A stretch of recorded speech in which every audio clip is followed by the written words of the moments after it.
Olá! Bem-vindos a mais uma leitura aqui no Som dos Livros, o canal de audiobooks predileto para quem ama livros. Agora você pode fazer parte do clube de membros clicando no botão Seja Membro e ter acesso antecipado a todos os vídeos do canal. Para saber os livros que estão disponíveis no clube, acesse o Som dos Livros no Instagram e confira nos destaques. Eu me chamo Carla e você é sempre bem-vindo por aqui. Deixe seu like e inscreva-se para mais vídeos como esse toda semana. Hoje vamos ler Mentirosos, de E. Lockhart. Primeira parte. Parte 1. Bem-vindo. 1. Bem-vindo à bela família Sinclair. Ninguém é criminoso, ninguém é viciado, ninguém é um fracasso. Os Sinclair são atléticos, altos e lindos. Somos democratas tradicionais e ricos. Nosso sorriso é largo, temos queixo quadrado e sacamos forte no tênis. Não importa se o divórcio retalha os músculos do nosso coração a ponto de mal conseguir bater sem esforço. Não importa se o dinheiro do fundo de investimento está acabando, se as faturas do cartão de crédito não são pagas e se acumulam sobre a bancada da cozinha. Não importa se tem um monte de frascos de comprimidos sobre a mesa da cabeceira. Não importa se um de nós está desesperadamente apaixonado. Tão apaixonado que medidas desesperadas precisam ser tomadas. Somos Sinclair. Ninguém é carente. Ninguém erra. Vivemos, pelo menos durante o verão, em uma ilha particular perto da costa de Massachusetts. Talvez isso seja tudo o que você precisa saber a nosso respeito. 2. Meu nome completo é Cadence Sinclair Eastman. Moro em Burlington, Vermont, com minha mãe e 3 cães. Tenho quase 18 anos. Tenho um cartão de biblioteca bem gasto e pouco mais que isso, embora more em uma casa enorme cheia de objetos caros e inúteis. Eu era loira, mas meu cabelo agora está preto. Eu era forte, mas agora sou fraca. Eu era bonita, mas agora pareço doente. É verdade que aguento terríveis enxaquecas desde o acidente. É verdade que não aguento idiotas. Gosto de distorcer significados, percebe? Aguentar enxaquecas, não aguentar idiotas. A palavra significa quase a mesma coisa nas duas frases, só que não. Aguentar. Você pode dizer que é o mesmo que suportar, mas não estaria 100% certo. Minha história começa antes do acidente. Em junho, no verão em que eu tinha 15 anos, meu pai foi embora com uma mulher de quem gostava mais do que da gente. Ele era um professor universitário de história militar relativamente bem-sucedido. Eu o adorava. Ele usava paletó de tweed, era magro, tomava chá com leite. Gostava de jogos de tabuleiro e me deixava ganhar. Gostava de barcos e me ensinou a andar de caiaque. Gostava de bicicletas, livros e museus. Nunca gostou de cachorros. E um sinal do quanto amava minha mãe era deixar nossos Golden Retrievers dormirem no sofá e caminhar quase 5 quilômetros com eles todas as manhãs. Também nunca gostou dos meus avós, e um sinal do quanto amava minha mãe e eu era passar todos os verões em Windermere, na ilha Beechwood, escrevendo artigos sobre guerras disputadas há tempos e encarando os parentes com um sorriso no rosto em todas as refeições. Naquele mês de junho, no verão dos meus 15 anos, meu pai anunciou que estava indo embora e partiu 2 dias depois. Ele disse à minha mãe que não era um Sinclair e não podia tentar ser um, não mais. Ele não podia sorrir, não podia mentir, não podia fazer parte daquela linda família que morava naquelas lindas casas. Não podia, não queria. Ele já tinha contratado o caminhão de mudança e alugado uma casa. Colocou a última mala no banco de trás do Mercedes, deixou o Saab para minha mãe e ligou o motor. Então sacou uma pistola e atirou no meu peito. Eu estava em pé no gramado e caí. O buraco da bala se alargou e meu coração saiu rolando da caixa torácica até o canteiro. O sangue jorrava continuamente da ferida aberta, depois de meus olhos, meus ouvidos, minha boca. Tinha gosto de sal e fracasso. A desonra vermelho vivo do desprezo encharcava o gramado diante da nossa casa, os tijolos da entrada, os degraus da varanda. Meu coração se debatia entre as peônias como uma truta. Minha mãe me repreendeu. Disse para eu me recompor. Haja como uma pessoa normal, ela disse, agora mesmo, porque você é, porque você pode ser. Não faça escândalo, ela disse. Respire e endireite-se. Fiz o que ela pediu. Ela era tudo o que me restava. Minha mãe e eu erguemos a cabeça. Meu pai dirigia a colina abaixo. Entramos e destruímos os presentes que ele havia nos dado. Joias, roupas, livros, tudo. Nos dias seguintes, Nos livramos do sofá e das poltronas que eles tinham comprado juntos. Jogamos fora a porcelana que fora presente de casamento, a prataria, as fotos. Compramos móveis novos, contratamos um decorador, encomendamos prataria da Tiffany, passamos um dia inteiro visitando galerias de arte e compramos quadros para cobrir os espaços vazios das paredes. Pedimos para os advogados do meu avô protegerem os bens da minha mãe. Depois fizemos as malas e fomos para a ilha Beechwood. 3. Penny, Carrie e Bess são as filhas de Tipper e Harris Sinclair. Harris herdou seu dinheiro aos 21 anos quando saiu de Harvard e aumentou a fortuna fazendo negócios que nunca me dei o trabalho de entender. Ele herdou casas e terras, tomou decisões inteligentes no mercado de ações, casou-se com Tipper e a manteve na cozinha e no jardim. Exibia usando pérolas em veleiros. Ela parecia gostar. O único fracasso do meu avô foi nunca ter tido um filho homem, mas não importa. As filhas dos Sinclair eram bronzeadas e afortunadas, altas, alegres e ricas. Aquelas meninas eram como princesas de um conto de fadas. Eram conhecidas em Boston, Harvard Yard e Martha's Vineyard por seus cardigãs de cachemira e festas grandiosas. Foram feitas para virar história. Foram feitas para ser princesas e estudar nas melhores escolas, ter estátuas de marfim e casas majestosas. Meu avô e Tipper amavam as meninas e não sabiam dizer qual delas amavam mais. Primeiro Carrie, depois Penny, depois Bess, depois Carrie de novo. Elas tiveram festas de casamento espalhafatosas com salmão e arpistas, netos loiros e cães divertidos de pelo amarelo. Ninguém podia ter mais orgulho de suas lindas garotas americanas do que Tipper e Harris tinham, naquela época. Eles construíram 3 novas casas em sua escarpada ilha particular e deram um nome a cada uma. Windermere para Penny, Redgate para Carrie e Cuttledown para Bess. Sou a neta mais velha dos Sinclair, herdeira da ilha, da fortuna e das expectativas. Bem, talvez. 4. Eu, Johnny, Mirren e Get, Mirren, Johnny e eu. A família se refere a nós 4 como os mentirosos, e é provável que mereçamos. Temos quase a mesma idade e todos fazemos aniversário no outono. Quase todos os anos causamos problemas na ilha. Get começou a ir para Beechwood quando tínhamos 8 anos, no verão dos 8, como dizíamos. Antes disso, Mirren, Johnny e eu não éramos mentirosos. Éramos apenas primos, e Johnny era um chato porque não gostava de brincar com meninas. Johnny é estalo, iniciativa e sarcasmo. Na época, pendurava nossas Barbies pelo pescoço ou atirava na gente com armas de Lego. Mirren é açúcar, curiosidade e chuva. Na época, passava longas tardes com Taft e as gêmeas mergulhando na praia maior enquanto eu desenhava em papel quadriculado e lia na rede da varanda da Claremont. Então Gat veio passar os verões conosco. O marido da tia Carrie a deixou quando ela estava grávida do irmão de Johnny, Will. Não sei o que aconteceu. A família nunca fala disso. No verão dos 8, Will era bebê e Carrie já estava com Ed. Esse Ed era um comerciante de arte e adorava crianças. Isso era tudo o que sabíamos sobre ele quando Carrie anunciou que o levaria para Beechwood com Johnny e o bebê.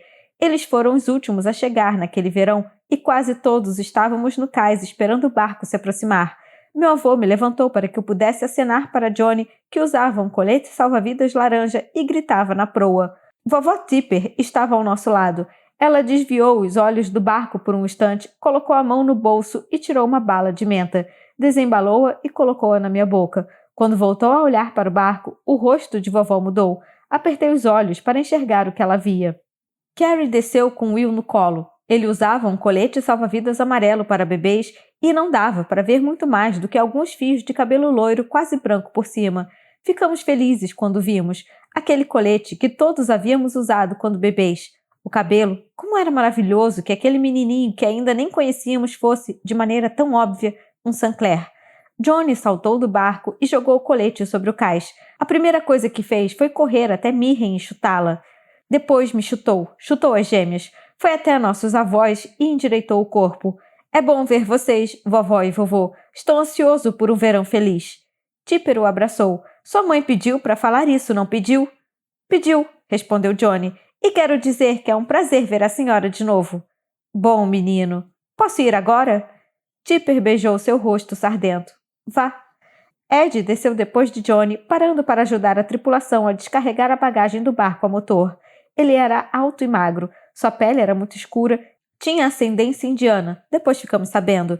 Usava óculos de armação preta e roupas alinhadas e urbanas, um terno de linho e camisa listrada. A calça estava amassada da viagem. Meu avô me colocou no chão. A boca da vovó Tipper formou uma linha séria. Depois ela mostrou todos os dentes e deu um passo à frente. Você deve ser o Ed. Que surpresa agradável! Ele apertou a mão dela. Carrie não avisou que eu vinha? É claro que avisou. Ed olhou para nossa família extremamente branca, virou-se para Carrie e perguntou: Onde está Get? Chamaram por ele, que saiu do barco tirando o colete salva-vidas, olhando para baixo para soltar as fivelas. Mãe? Pai? Disse Carrie. Trouxemos o sobrinho do Ed para brincar com Johnny. O nome dele é Get Patil. Meu avô estendeu o braço e deu um tapinha na cabeça de Get. Olá, meu jovem. Olá. O pai dele faleceu esse ano, explicou Carrie. Ele e Johnny são melhores amigos. Vai ser de grande ajuda para a irmã de Ed se ficarmos com ele por algumas semanas. E, Get, você vai poder fazer piquenique e nadar como conversamos, está bem? Mas Get não respondeu. Estava olhando para mim. Seu nariz era grande, a boca meiga, pele bem morena, cabelo preto e ondulado, corpo carregado de energia. Parecia que alguém tinha dado corda nele, como se procurasse alguma coisa. Era todo contemplação e entusiasmo, ambição e café forte. Eu poderia ficar olhando para Get para sempre. Nossos olhares se encontraram. Eu me virei e saí correndo. Get foi atrás. Dava para ouvir seus pés me seguindo pelas passagens de madeira que cruzavam a ilha. Continuei correndo. Ele continuou seguindo. Johnny perseguia Get e Mirren perseguia Johnny. Os adultos continuaram conversando no cais, cercando Ed com educação, babando sobre o bebê Will. Os pequenos faziam seja lá o que os pequenos fazem. Nós 4 paramos de correr na praia pequena, perto de Cuddle Down. É uma pequena faixa de areia com pedras altas dos dois lados. Ninguém ia muito lá naquela época. A praia maior tinha areia mais fofa e menos algas. Mirren tirou os sapatos e nós todos fizemos o mesmo. Jogamos pedras na água. Só existíamos. Escrevi nossos nomes na areia. Cadence, Mirren, Johnny e Get. Get, Johnny, Mirren e Cadence. Foi o nosso começo. Johnny implorou para que Get pudesse ficar mais tempo. Ele conseguiu o que queria. No ano seguinte, implorou para que ele viesse passar o verão inteiro. Get veio. Johnny era o neto mais velho. Meus avós quase nunca diziam não para o Johnny. 5.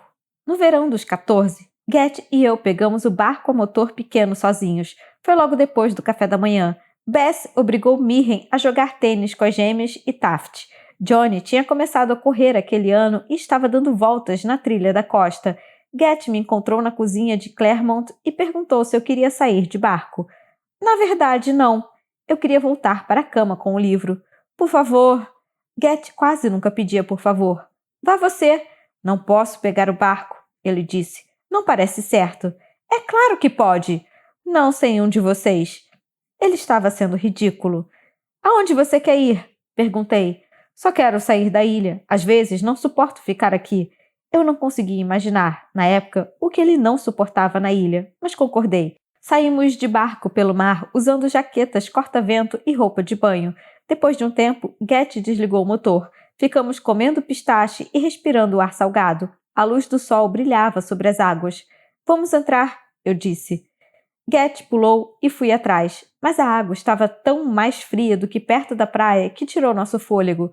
O sol se escondeu atrás de uma nuvem. Soltamos risadas de pânico e gritamos que entrar na água havia sido uma ideia muito idiota. O que tínhamos na cabeça? Havia tubarões longe da costa. Todos sabiam disso. Não fale nos tubarões, minha nossa! Nós nos apressamos e empurramos um ao outro lutando para ser o primeiro a subir a escada atrás do barco. Depois de um minuto, Get se afastou e me deixou ir na frente. Não porque você é menina, mas porque sou uma boa pessoa, ele me disse. Obrigada, mostrei a língua. Mas quando um tubarão arrancar minhas pernas, promete que vai escrever um discurso sobre como eu era incrível? Combinado, eu disse. Gatwick Matthew Patil foi uma refeição deliciosa para um tubarão. Parecia histericamente divertido passar tanto frio. Não tínhamos toalhas. Juntamo-nos debaixo de um cobertor de lã que encontramos sobre os assentos, os ombros despidos tocando um no outro. pés frios, um em cima do outro. É só pra gente não ficar com hipotermia, disse Get. Não pense que te acho bonito ou algo assim. Sei que não acha. Você está puxando o cobertor. Desculpe. Uma pausa. Eu te acho bonita, Cad. Não quis dizer o contrário. Na verdade, quando ficou tão bonita? É perturbador, Get disse. Continua igual.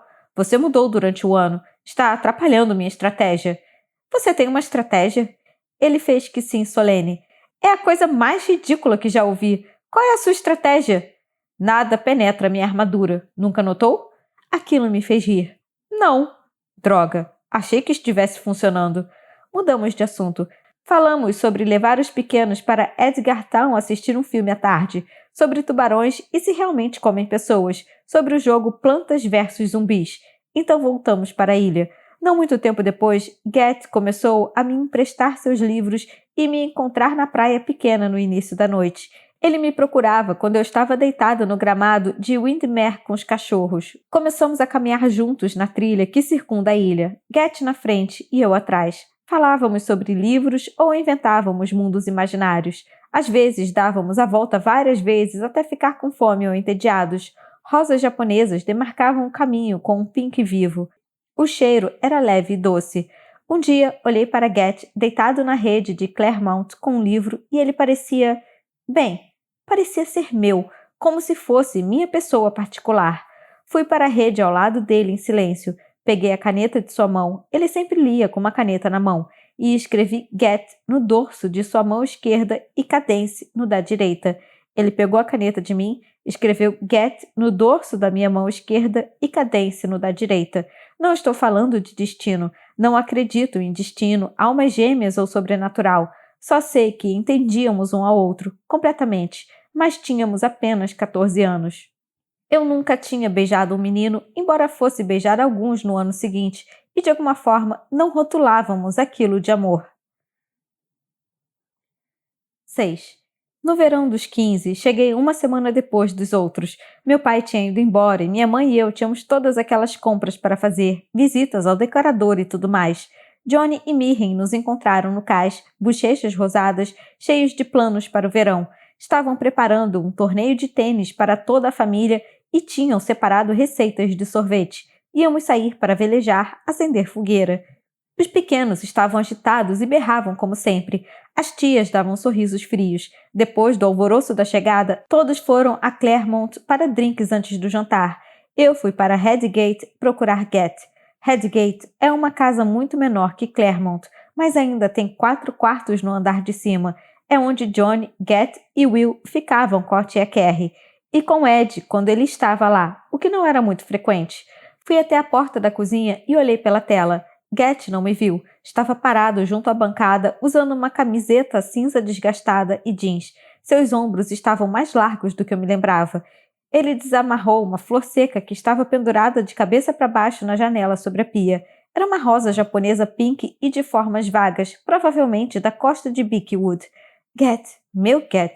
Ele tinha colhido para mim uma rosa de nosso local preferido para caminhar. Tinha pendurado a flor para secar e esperado eu chegar à ilha para me entregar. Eu já tinha beijado 1 ou 3 garotos irrelevantes a essa altura. Tinha perdido meu pai. Tinha saído de uma casa cheia de lágrimas e falsidade e ido para a ilha.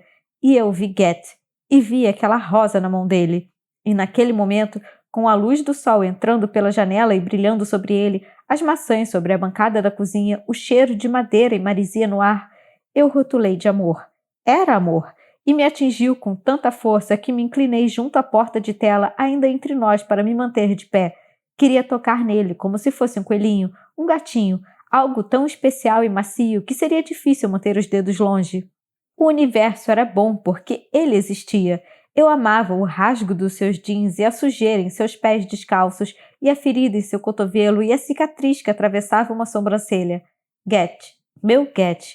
Enquanto ficava ali parada, olhando, ele guardou a rosa em um envelope, procurou uma caneta, abrindo e fechando gavetas ruidosamente. Então encontrou uma no próprio bolso e escreveu. Não me dei conta de que estava escrevendo um endereço até ele pegar um rolo de selos de uma gaveta da cozinha. Get selou o envelope, escreveu o endereço do remetente. Não era para mim. Saí da porta de Redgate antes que ele me visse e corri pela trilha da costa. Observei o céu escurecer sozinha. Arranquei todas as rosas de um arbusto infeliz e as joguei, uma atrás da outra, no mar colérico. 7.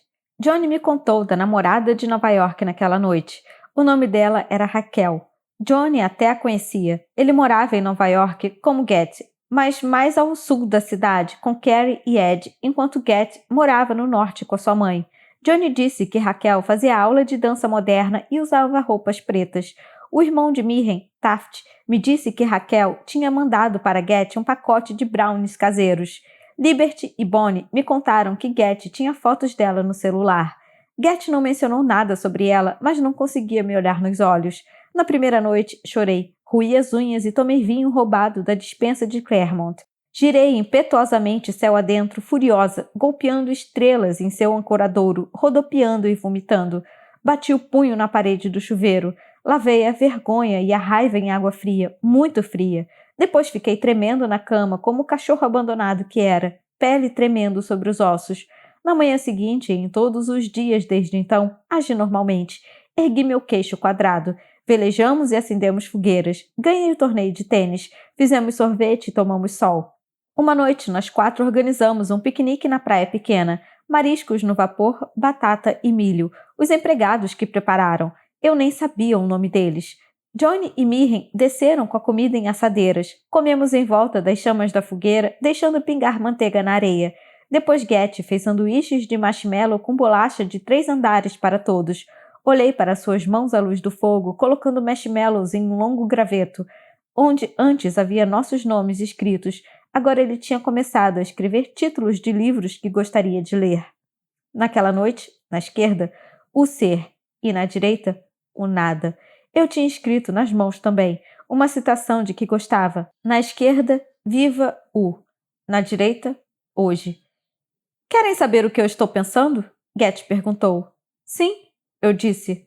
Não, disse Johnny. Estou me perguntando como podemos dizer que o avô de vocês é dono dessa terra. Não legalmente, mas de fato. Por favor, não vai começar a falar dos crimes dos peregrinos, resmungou Johnny. Não, o que eu estou perguntando é, como podemos dizer que a terra pertence a qualquer pessoa? Getty fez um gesto englobando a areia, o mar, o céu. Mirren deu de ombros. As pessoas compram e vendem terra o tempo todo. Não podemos falar de sexo ou assassinato? Johnny perguntou. Getty o ignorou. Talvez ninguém devesse ser proprietário de terra, ou talvez devessem existir limites de propriedade. Ele se inclinou para a frente. Quando fui para a Índia no inverno, como voluntário, construímos banheiros, porque as pessoas de lá, daquela vila, não tinham. Todo mundo já sabe que você foi para a Índia, Johnny afirmou. Você já disse, tipo, umas 47 vezes. Essa é uma coisa que eu adoro no Getty. Ele é tão empolgado, tão extremamente interessado no mundo, que tem problemas em imaginar que outras pessoas possam ficar entediadas com o que ele está dizendo, mesmo quando lhe dizem abertamente. Mas também ele não gosta de facilitar para nós, quer nos fazer pensar, mesmo quando não estamos com vontade. Getty cutucou as brasas com um graveto. Só estou dizendo que devíamos conversar sobre isso. Nem todo mundo tem ilhas particulares. Algumas pessoas trabalham nelas. Algumas trabalham em fábricas. Algumas não têm trabalho. Outras não têm o que comer. Pare de falar agora, disse Mirren. Pare de falar para sempre, disse Johnny. Em Beechwood temos uma visão distorcida da humanidade, Getty afirmou. Acho que vocês não percebem isso. Cala a boca, eu disse. Eu te dou mais chocolate se ficar quieto. Ele ficou, mas seu rosto se contorceu. Levantou de repente, pegou uma pedra na areia e atirou com toda a força. Tirou o moletom e os sapatos, então entrou no mar de calça jeans, zangado. Observei os músculos de seus ombros ao luar, a água espirrando conforme ele avançava. Getty mergulhou e eu pensei, se eu não for atrás dele agora, aquela Raquel vai ficar com ele. Se eu não o seguir agora, ele vai se afastar. Dos mentirosos, da ilha, de nossa família, de mim. Tirei o suéter e segui Getty mar adentro de vestido. Caí na água, nadando até onde ele estava boiando de costas. O cabelo molhado estava para trás, mostrando a fina cicatriz em uma das sobrancelhas. Encostei em seu braço. Getty? Ele se assustou, ficou em pé com o mar na altura da cintura. Desculpe, sussurrei. Eu não mando você calar a boca, Cad, ele disse. Nunca te disse isso. Eu sei. Ele ficou em silêncio. Por favor, não cala a boca, eu disse. Senti os olhos dele percorrerem meu corpo coberto pelo vestido molhado. Eu falo demais, ele reconheceu. Transformo tudo em política. Gosto quando você fala, eu disse, porque era verdade. Quando parava para escutar, realmente gostava. É que tudo me faz... Ele parou. As coisas estão muito erradas no mundo, só isso. É. Talvez fosse melhor eu... Get pegou minhas mãos e as virou para olhar as palavras escritas no dorso. Talvez fosse melhor eu viver o hoje e não ficar debatendo o tempo todo. Minha mão estava em sua mão molhada. Estremeci. Seus braços estavam descobertos e úmidos. Costumávamos ficar de mãos dadas o tempo todo, mas ele não tinha me tocado o verão inteiro. É bom que você enxergue o mundo dessa forma, eu disse a ele. Get me soltou e voltou a flutuar na água. Johnny quer que eu cale a boca. Estou deixando você e Mirra entediadas. Olhei para o perfil dele. Não era apenas Get. Era contemplação e entusiasmo, ambição e café forte. Tudo aquilo estava lá, nas pálpebras dos seus olhos castanhos, em sua pele macia, no lábio inferior protuberante. Havia uma espiral de energia lá dentro. Vou te contar um segredo, sussurrei. O quê? Estiquei o braço e o toquei novamente. Ele não recuou. Quando falamos cala a boca, Get, não é isso que queremos dizer. Não? Significa que te amamos. Você nos lembra de que somos uns cretinos egoístas. Você não é um de nós nesse sentido. Ele baixou os olhos e sorriu. É isso que você quer dizer, Cad? É, respondi a ele. Deixei meus dedos percorrerem seu braço, que boiava esticado. Não acredito que vocês estão nessa água. Johnny estava parado com água até os tornozelos, a barra da calça dobrada. É o Ártico. Meus dedos estão congelando. Você acostuma depois que entra. Get gritou em resposta. Sério? Não seja molenga, berrou Get. Vire homem e entre logo na água. Johnny riu e entrou correndo. Mirren foi atrás. E foi extraordinário. A noite avultante sobre nós, o sussurro do mar, o som das gaivotas. 8. Eu não conseguia dormir. Depois da meia-noite, ele chamou meu nome. Olhei pela janela. Get estava deitado na passagem de madeira que leva a Windmere. Os cachorros estavam deitados ao lado dele, todos os 5. Bosch, Grendel, Pop, Príncipe Philip e Fátima. Os rabos balançavam com suavidade. A luz da lua fazia todos parecerem azuis. Desça aqui, ele pediu. Desci. A luz do quarto da minha mãe estava apagada. O resto da ilha estava no escuro. Estávamos sozinhos, exceto pelos cachorros. Vai mais para lá, eu disse a ele. A passagem não era larga. Quando deitei ao lado dele, nossos braços se tocaram, o meu descoberto e o dele vestindo uma jaqueta verde-oliva. Olhamos para o céu, tantas estrelas. Parecia uma celebração, uma festa grandiosa e proibida que a galáxia fazia depois de colocar os humanos para dormir.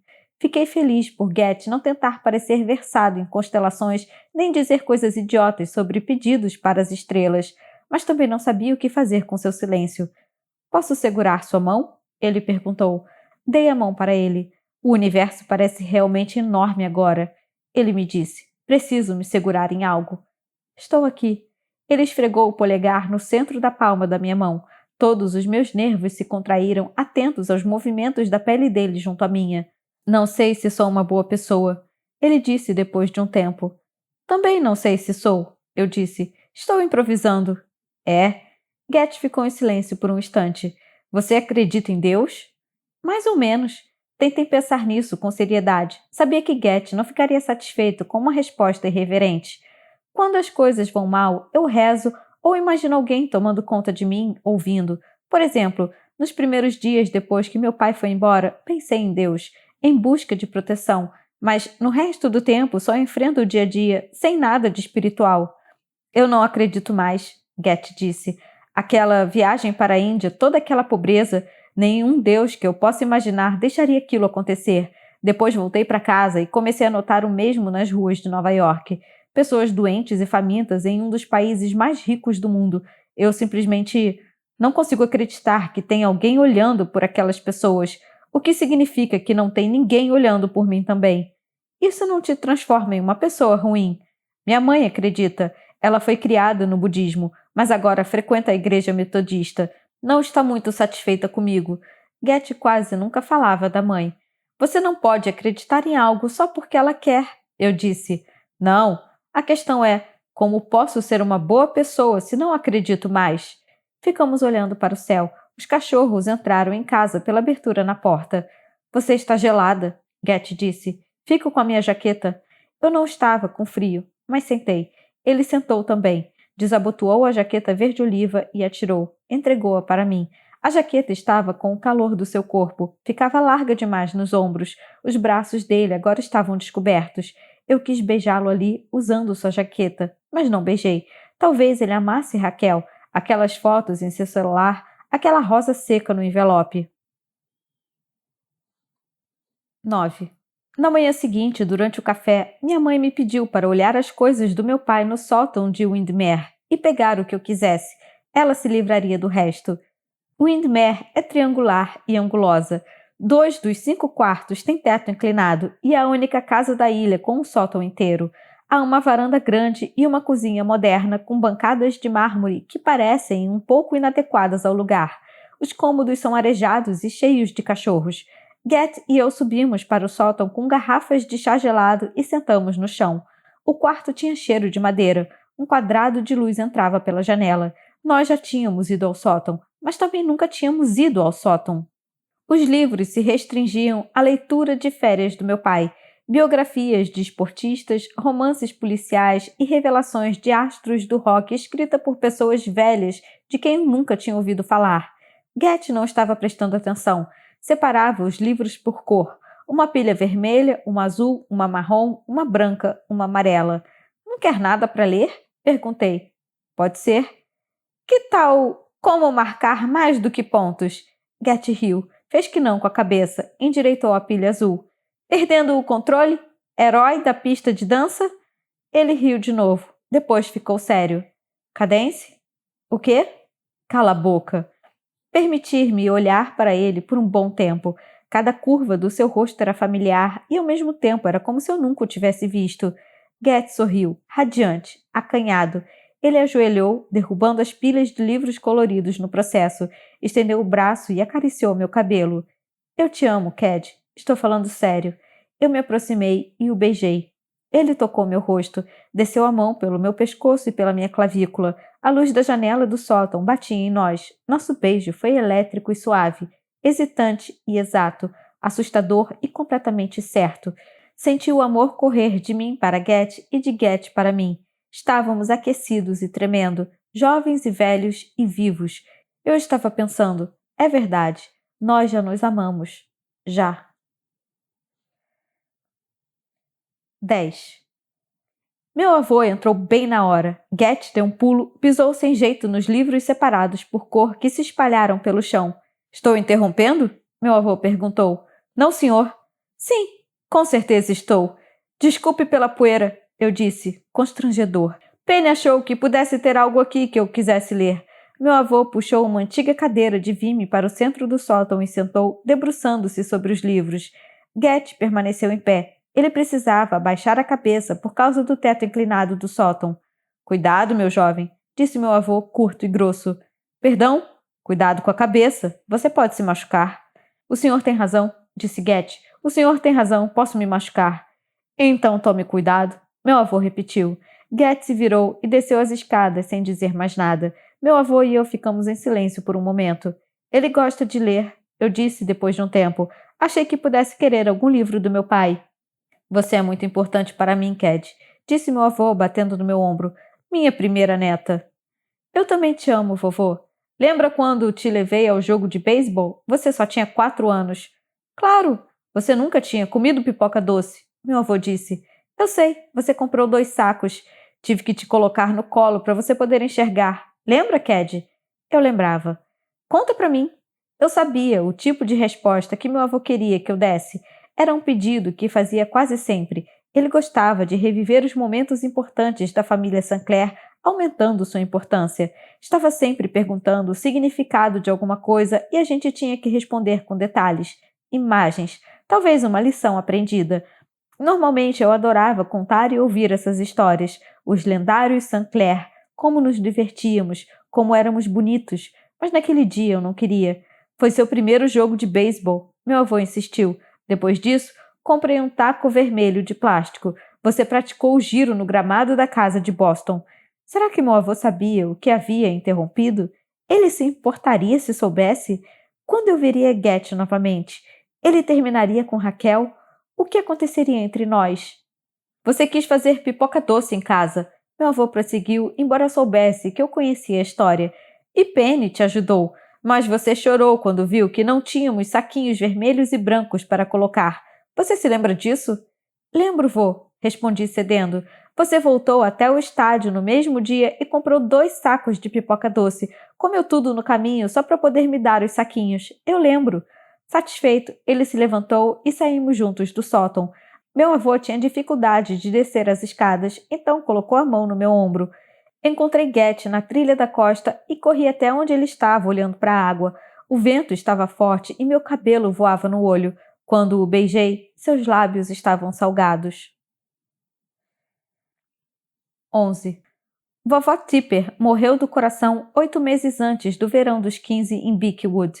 Ela era uma mulher estonteante, mesmo depois de velha. Cabelo branco, bochechas rosadas, alta e magra. Foi vovó Tipper quem fez minha mãe amar tanto os cães. Sempre teve pelo menos 2 Golden Retrievers, às vezes 4, desde a infância das filhas até morrer. Minha avó era muito crítica e tinha seus favoritos, mas era afetuosa. Quando éramos pequenos, quem levantava cedo em Beechwood podia ir até Claremont acordá-la. Ela sempre tinha massa de muffin na geladeira que colocava em forminhas, então deixava os netos comerem quantos quisessem antes de o resto da ilha acordar. Vovó Tipper nos levava para colher frutas silvestres e nos ajudava a fazer torta ou uma coisa que chamava de bolo invertido para comermos à noite. Um dos seus projetos era uma festa beneficente todos os anos para o Instituto Agrícola de Martha's Vineyard. Todos comparecíamos. Era ao ar livre em belas tendas brancas. Os pequenos corriam com roupa de festa e pés descalços. Johnny, Mirren, Getty e eu roubávamos taças de vinho e ficávamos tontos e bobos. Minha avó dançava com Johnny, depois com meu pai, depois com vovô, segurando a saia com uma das mãos. Eu tinha uma foto da minha avó em uma dessas festas beneficentes. Ela usava um vestido de festa e segurava um leitão. No verão dos 15 em Beechwood, vovó Tipper tinha partido. Claremont parecia vazia. A casa é cinza em estilo vitoriano e tem 3 andares. Há uma pequena torre e uma varanda cercada. Dentro é repleta de cartoons originais de Nova Yorker, fotos de família, almofadas bordadas, estatuetas, pesos de papel em marfim, peixes empalhados em quadros. Em todos os lugares, todos, há belos objetos colecionados por Tipper e meu avô. No gramado há uma enorme mesa, grande o bastante para acomodar 16 pessoas, e a certa distância, um balanço de pneu pendurado nos galhos de uma gigantesca acerácea. Vovó costumava tumultuar a cozinha e planejar passeios. Fazia colchas em sua sala de artesanato e o zumbido da máquina de costura podia ser ouvido do andar de baixo. Dava ordens para o caseiro usando luvas de jardinagem e jeans. Agora a casa estava em silêncio, nenhum livro de receita aberto sobre a bancada, nenhuma música clássica no aparelho de som da cozinha. Mas o sabonete preferido dela ainda estava em todas as saboneteiras. Eram suas plantas que cresciam no jardim, suas colheres de pau, seus guardanapos de pano. Um dia, quando não havia ninguém por perto, fui até a sala de artesanato nos fundos do térreo. Toquei a coleção de tecidos da minha avó, os botões brilhantes, as linhas coloridas. Minha cabeça e meus ombros derreteram primeiro, seguido pelo quadril e pelos joelhos. Logo me transformei em uma poça, infiltrando-me nas lindas estampas do algodão. Ensopei a colcha que ela nunca terminou. Enferrujei as peças de metal de sua máquina de costura. Eu era puro líquido naquele momento, durante 1 ou 2 horas. Minha avó, perdida para sempre, embora eu pudesse sentir seu perfume Chanel nos tecidos. Minha mãe me encontrou.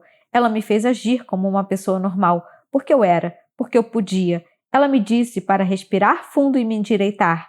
Eu fiz o que ela mandou. De novo. Minha mãe estava preocupada com meu avô. Ele ficava perdido sem minha avó, segurando-se em cadeiras e mesas para manter o equilíbrio. Era o chefe da família e ela não queria que ele se desestabilizasse. Queria que soubesse que suas filhas e seus netos ainda estavam por perto, fortes e alegres como sempre. Era importante, ela disse. Era gentil. Era melhor. Não cause transtorno, ela disse. Não faça as pessoas se lembrarem da perda. Você entende, Cad? O silêncio é uma camada protetora sobre a dor. Eu entendi e consegui apagar a vovó Tipper das conversas do mesmo modo que havia apagado meu pai. Não com satisfação, mas por completo. Nas refeições com minhas tias, no barco com meu avô, até mesmo sozinha com minha mãe, eu me comportava como se essas duas pessoas críticas nunca tivessem existido.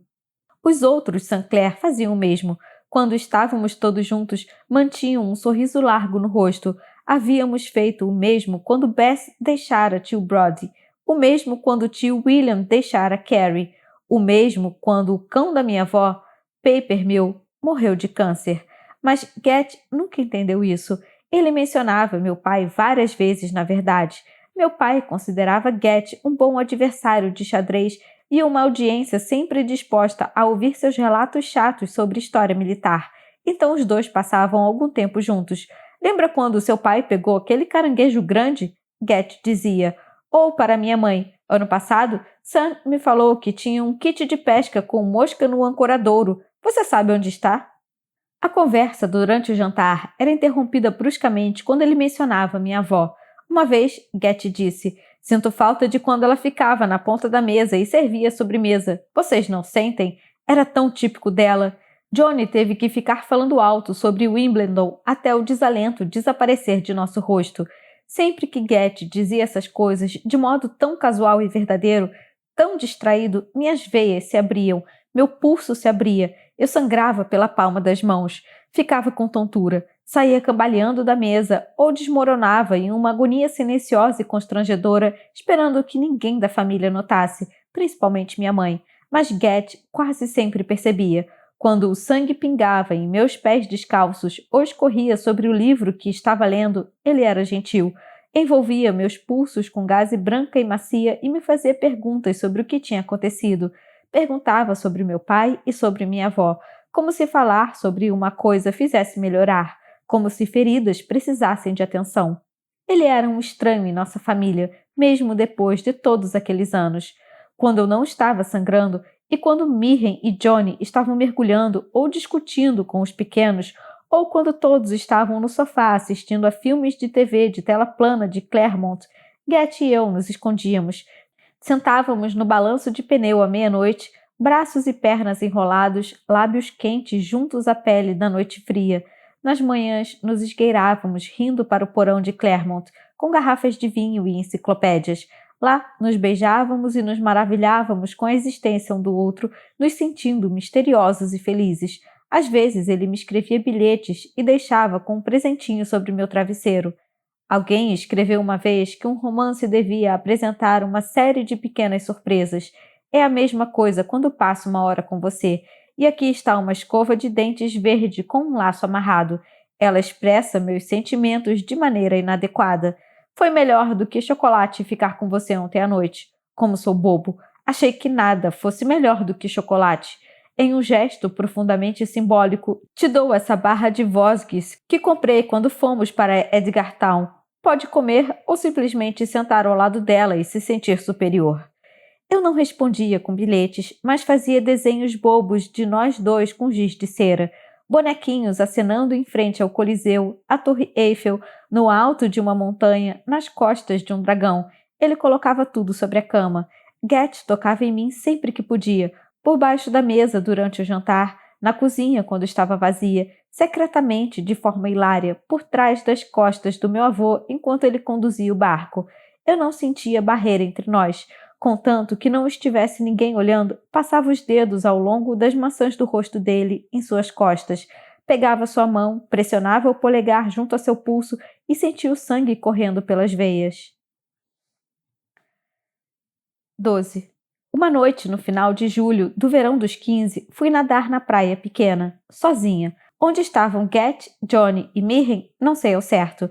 Andávamos jogando muito Scrabble em Redgate.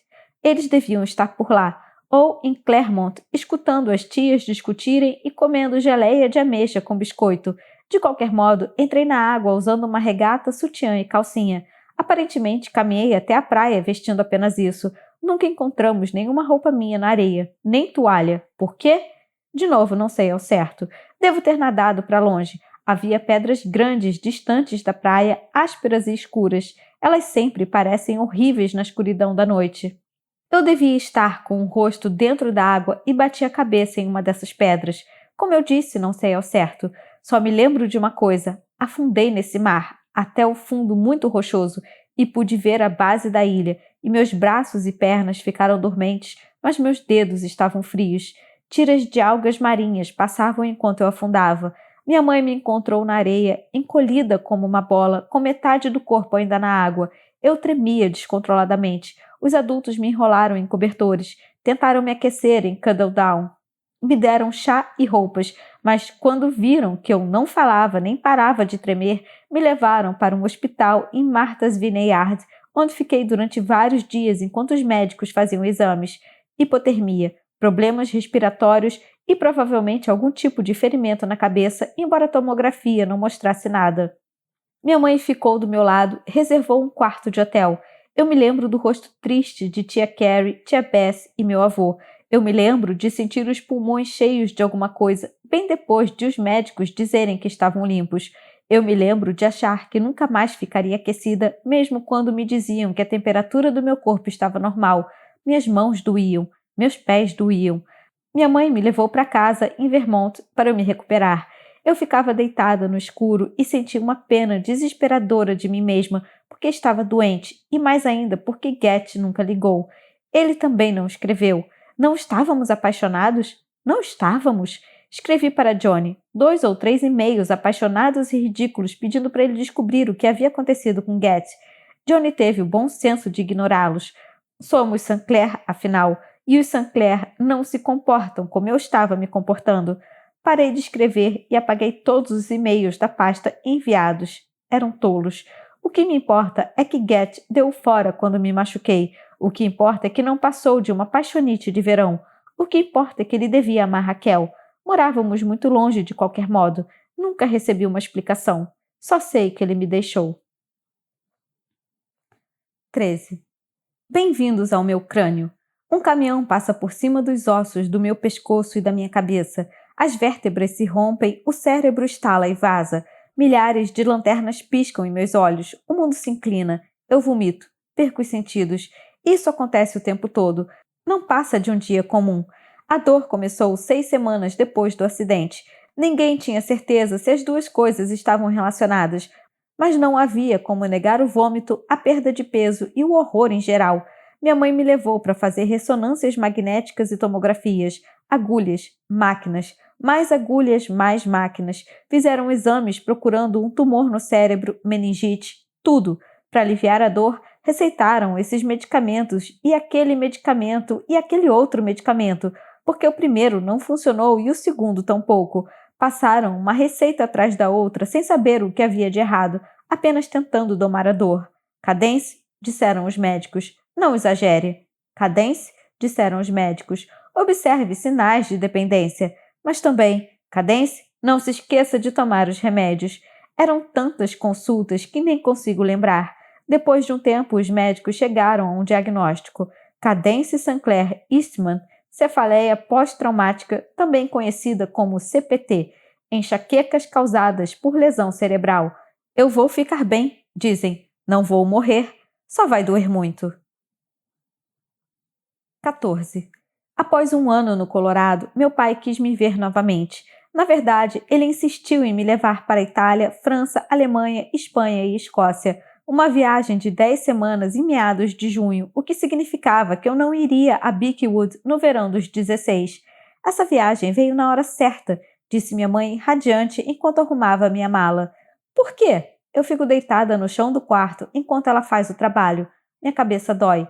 Seu avô está reformando Claremont. Ela faz bolas com as meias. Já falei 1 milhão de vezes. Eu não lembrava. Por quê? Coisas da cabeça dele. Vai passar o verão em Windermere. Você vai com ele? Minha mãe fez que sim com a cabeça. Ele não pode ficar com Bess nem com Carrie, e você sabe que precisa de cuidados. Seja como for, você vai aprender muita coisa na Europa. Prefiro ir para Beechwood. Não, não prefere, ela disse firme.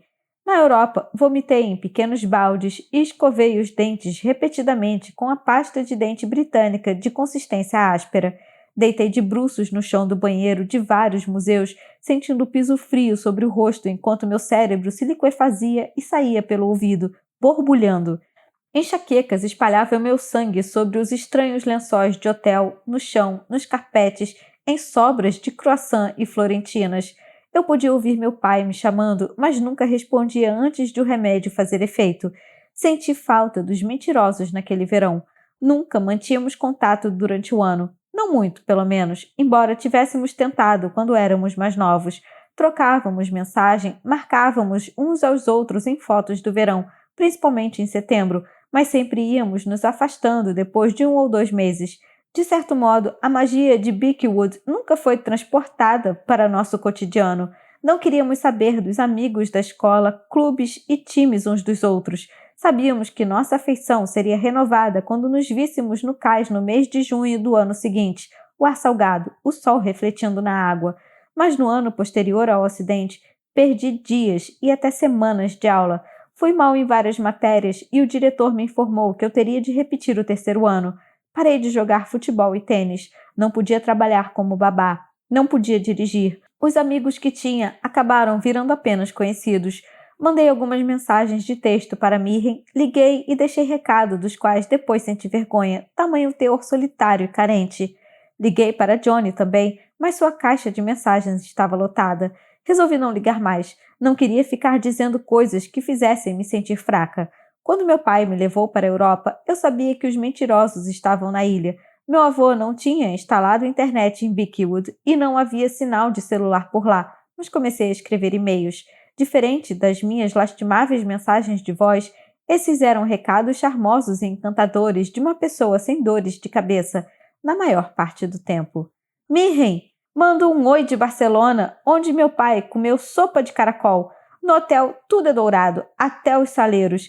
É gloriosamente odioso. Escreva contando as malcriações dos pequenos, em quais faculdades você vai se inscrever e se encontrou o amor verdadeiro. Cadence. Johnny, bonjour de Paris, onde meu pai comeu rã. Via Vitória de Samotrácia, corpo extraordinário, sem braços. Estou com saudade de você. Como está Gat? Cadence. Mirren, olá de um castelo na Escócia onde meu pai comeu haggis.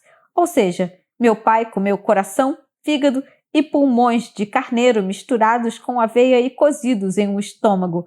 Você sabe, ele é o tipo de pessoa que devora corações. Cadence. Johnny, estou em Berlim, onde meu pai comeu morcela. Mergulhe por mim, coma torta de mirtilo, jogue tênis, acenda uma fogueira. Depois me conte. Estou extremamente entediada e inventarei castigos criativos se você não colaborar. Cadence. Não fiquei totalmente surpresa quando eles não responderam, além do fato de que, para acessar a internet, precisariam ir até Martha's Vineyard. Beechwood é praticamente um mundo à parte. Uma vez lá, o resto do universo parece um sonho desagradável. A Europa talvez nem existisse. 15. Bem-vindo mais uma vez à bela família Sinclair. Acreditamos em exercícios ao ar livre. Acreditamos que o tempo cura. Acreditamos, embora não digamos de maneira tão explícita, em remédios controlados e drinks antes do jantar. Não discutimos nossos problemas em restaurantes. Não acreditamos em demonstrações públicas de angústia. Nosso lábio superior é rígido e é possível que as pessoas fiquem curiosas a nosso respeito porque não abrimos nosso coração. É possível que apreciemos o modo como as pessoas ficam curiosas a nosso respeito. Aqui em Burlington, agora somos só eu, minha mãe e os cães. Não temos o peso do meu avô em Boston nem o impacto de toda a família em Beechwood, mas ainda assim sei como as pessoas nos veem. Minha mãe e eu somos praticamente iguais na casa grande com varanda no alto da colina. A mãe esbelta e a filha doente. Temos maçãs do rosto protuberantes, ombros largos. Sorrimos e mostramos os dentes quando vamos à cidade. A filha doente não fala muito. As pessoas que a conhecem da escola tendem a se manter afastadas. Não a conheciam direito antes de ficar doente mesmo, ela já era quieta. Agora falta à escola na metade do tempo. Quando está lá, sua pele pálida e os olhos úmidos tornam seu visual encantadoramente trágico, como uma heroína da literatura definhando com tuberculose. Às vezes ela cai na escola chorando, assusta os outros alunos.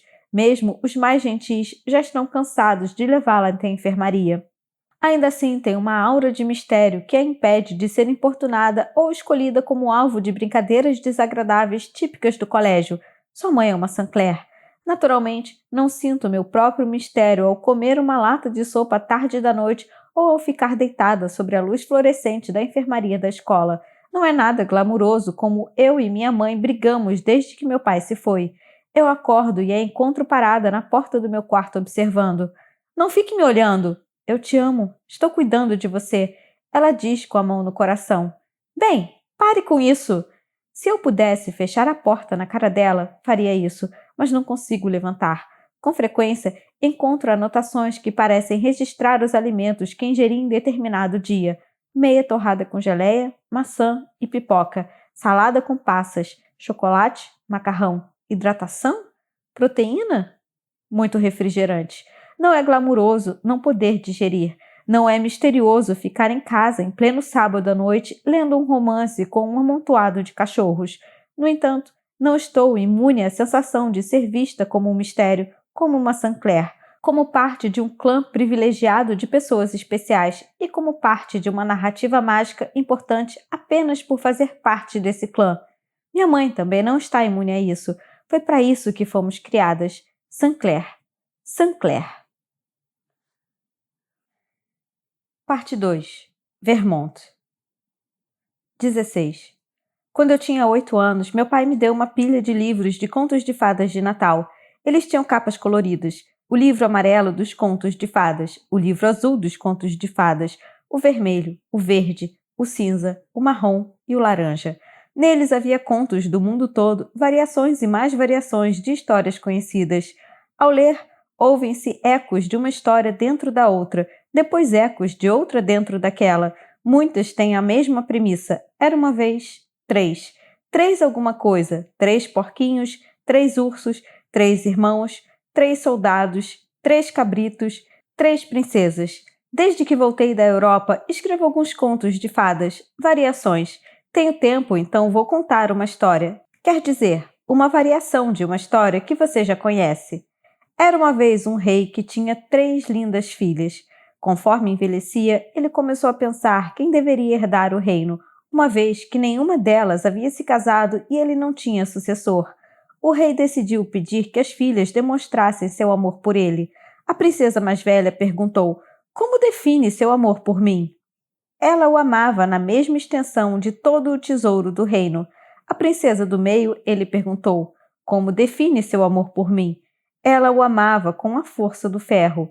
A princesa mais nova, ele perguntou: "Como define seu amor por mim?" A princesa mais nova pensou por um bom tempo antes de responder. Finalmente disse que o amava da mesma forma que a carne ama o sal. "Então não me ama nada", o rei concluiu. Ele expulsou a filha do castelo e suspendeu a ponte para que ela não pudesse voltar. Então a princesa mais nova vai para a floresta levando apenas um casaco e um filão de pão.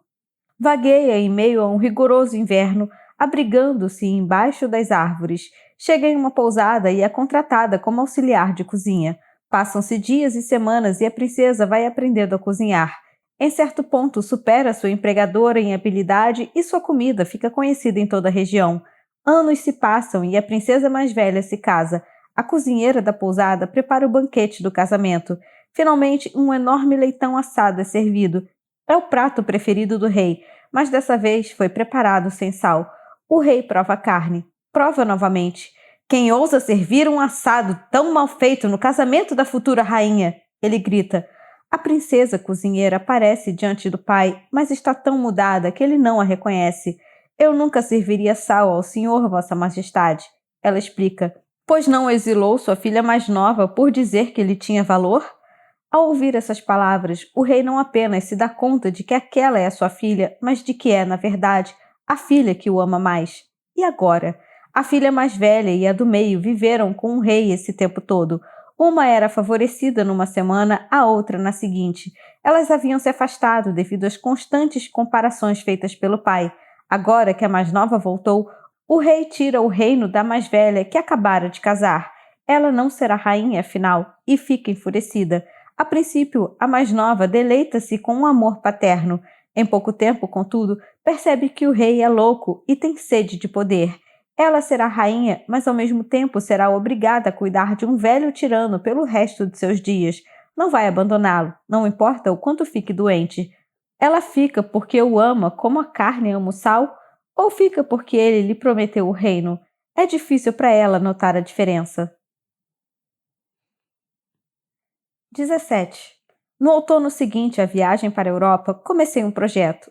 Dou algo meu todo dia. Enviei a Mirren pelo correio uma Barbie antiga com cabelo muito comprido pela qual costumávamos brigar quando éramos crianças.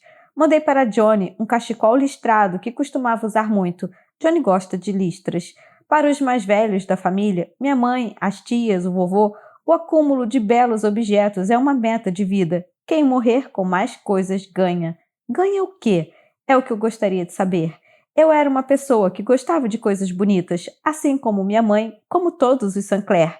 Mas não sou mais assim. Minha mãe encheu nossa casa de Burlington com prata e cristal, livros de arte e mantas de caxemira. Tapetes grossos cobrem todos os pisos e quadros de vários artistas locais que ela padrinha ocupam as paredes. Minha mãe gosta de porcelana antiga e expõe peças na sala de jantar.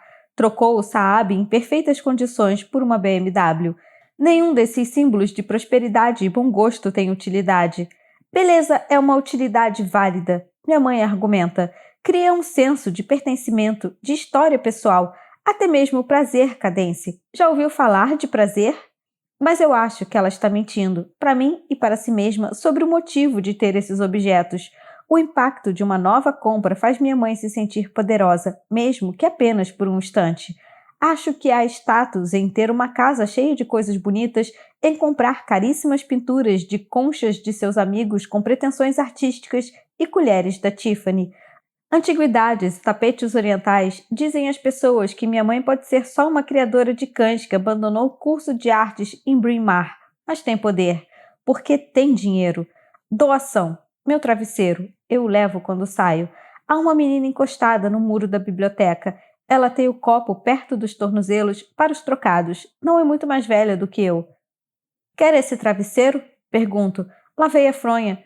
Ela pega e senta em cima dele. Não fiquei confortável na minha cama aquela noite, mas foi por um bom motivo.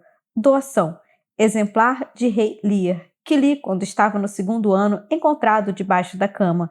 Doado para a biblioteca pública. Não preciso ler de novo.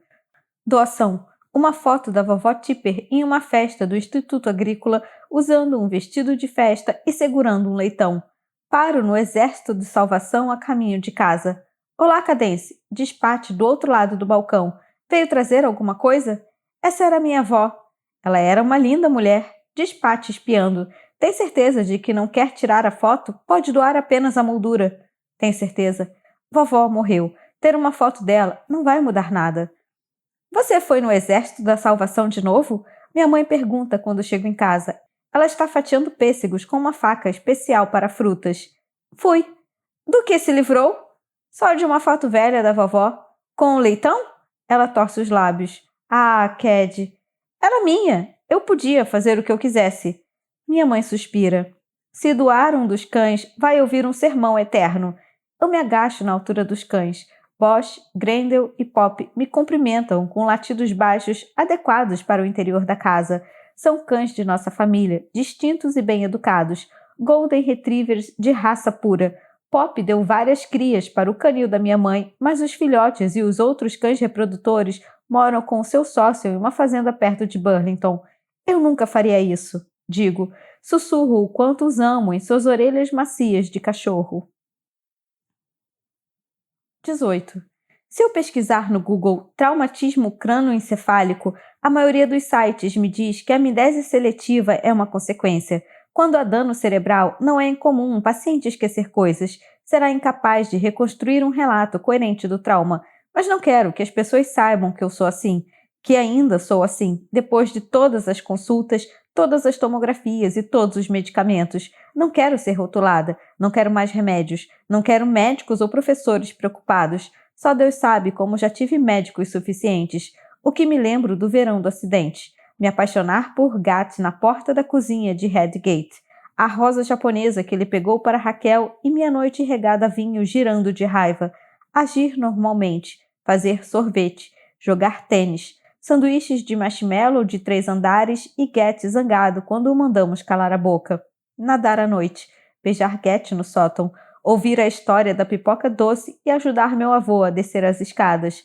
Balanço de pneu, a trilha da costa, Gat e eu abraçados. Gat me vendo sangrar, fazendo perguntas, fazendo curativos nas minhas feridas. Não me lembro de muito mais. Posso ver a mão de Mirren, seu esmalte dourado descascado, segurando um galão de gasolina para os barcos. Minha mãe, com o rosto franzido, perguntando: as pérolas negras? Os pés de Johnny correndo pelas escadas de Claremont até o ancoradouro. Meu avô segurando-se em uma árvore, o rosto iluminado pelo brilho de uma fogueira. E nós, os 4 mentirosos, rindo a ponto de ficarmos tontos e enjoados. Mas o que era tão engraçado? O que era? E onde estávamos? Não sei. Costumava perguntar à minha mãe quando não me lembrava do resto do verão dos 15. Meu esquecimento me assustava. Eu sugeria parar com os remédios, tentar outro médico. Implorava para saber o que tinha esquecido. Então, um dia, no fim do outono, o outono que passei fazendo exames para doenças fatais, minha mãe começou a chorar. Você me pergunta sem parar. Nunca se lembra do que eu digo. Desculpe. Ela se serviu de uma taça de vinho enquanto falava. Começou a perguntar no dia em que acordou no hospital. O que aconteceu? O que aconteceu? Conte a verdade. Contei a verdade, Cadence. Sempre contei. E você repetia para mim. Mas no dia seguinte, perguntava de novo. Desculpe, eu disse novamente. Você ainda me pergunta quase todos os dias. É verdade. Eu não tenho lembranças do acidente. Não me lembro do que aconteceu antes e depois. Não me lembro das consultas médicas. Sei que devem ter acontecido porque é claro que aconteceram. E cá estou com um diagnóstico e medicamentos, mas quase todo o meu tratamento médico é um vazio. Olhei para minha mãe, para o seu rosto zangado e preocupado, seus olhos molhados, o relaxamento vacilante de sua boca. Você precisa parar de perguntar, ela disse. Os médicos acham mesmo que é melhor você lembrar sozinha. Obriguei-a a me contar uma última vez e anotei as respostas para poder consultar quando quisesse. É por isso que consigo contar sobre o acidente quando fui nadar à noite, as rochas, a hipotermia, dificuldade respiratória e o não confirmado traumatismo crânioencefálico. Nunca mais perguntei nada a ninguém. Tem muita coisa que não entendo, mas assim ela permanece sóbria. 19. Meu pai pretende me levar para a Austrália e para a Nova Zelândia durante todo o verão dos 17. Não quero ir. Quero voltar para Beechwood. Quero ver Mirren e deitar no sol planejando nosso futuro. Quero brigar com Johnny, ir mergulhar e fazer sorvete. Quero acender fogueiras na praia pequena. Quero que a gente se empilhe na rede da varanda de Claremont e volte a ser os mentirosos, se possível. Quero me lembrar do acidente. Quero saber por que Gat desapareceu. Não sei por que ele não estava nadando comigo. Não sei por que fui até a praia pequena sozinha. Por que nadei de calcinha e sutiã e não deixei nenhuma roupa na areia. E por que ele foi embora quando me machuquei. Fico imaginando se ele me amava, se amava Raquel. Meu pai e eu vamos viajar para a Austrália em 5 dias. Eu não devia ter concordado. Fico lamentando, chorando. Digo à minha mãe que não preciso ver o mundo. Preciso ver minha família. Estou com saudade do meu avô. Não. Vou ficar doente se viajar para a Austrália. Minha cabeça vai explodir. Eu não devia entrar no avião. Não devia comer nada estranho. Não devia sofrer com jet lag. E se perdermos meus medicamentos?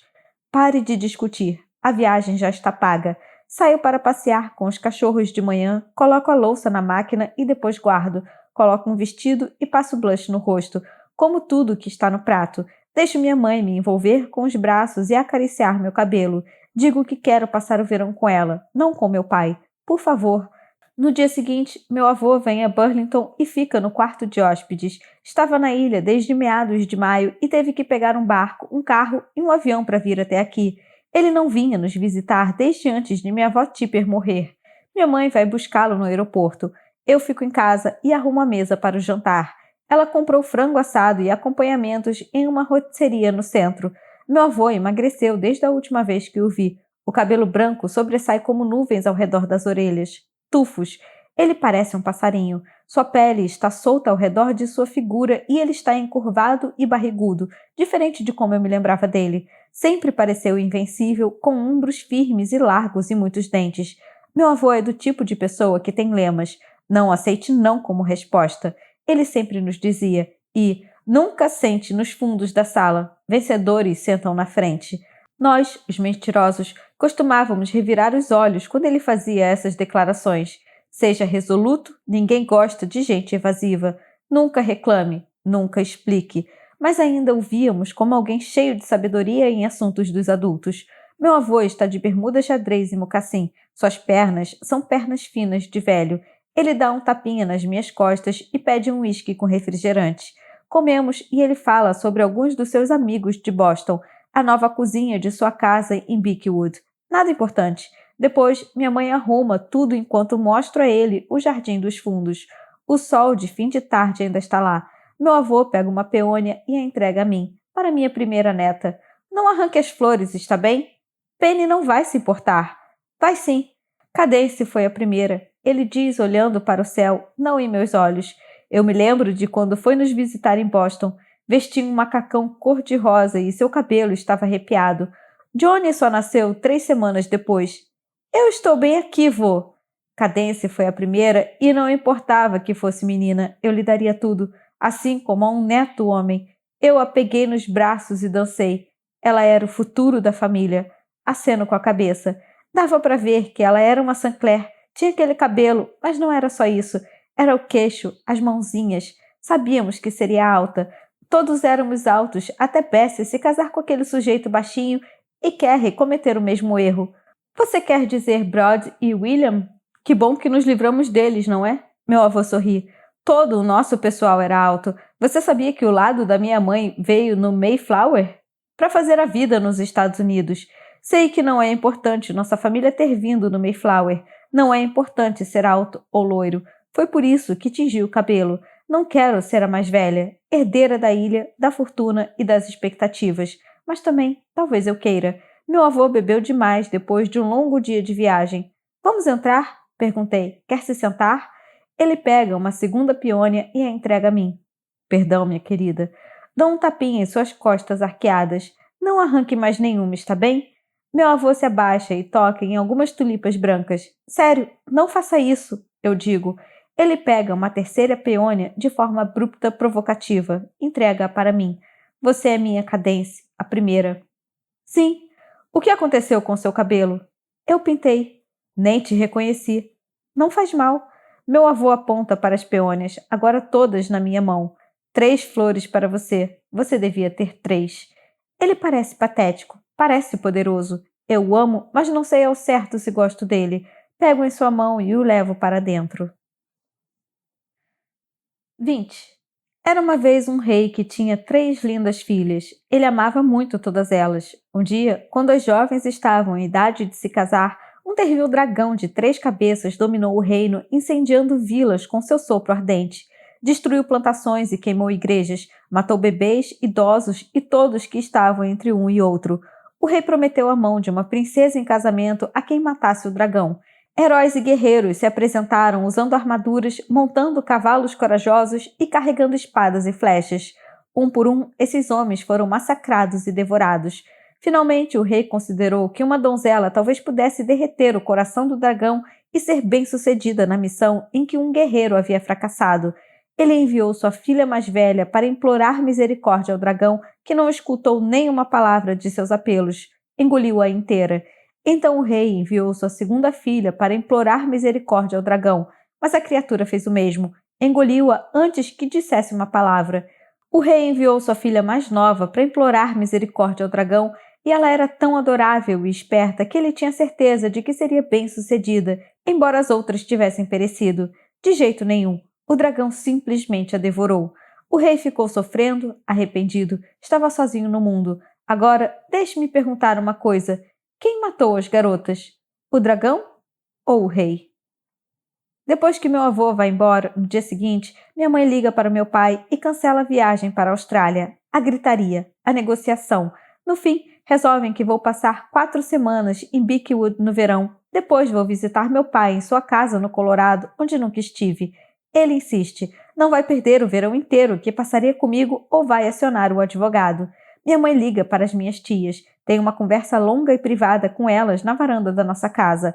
Não consigo ouvir nada além de algumas frases. Está tão frágil, precisa descansar muito. Só 4 semanas, não o verão inteiro.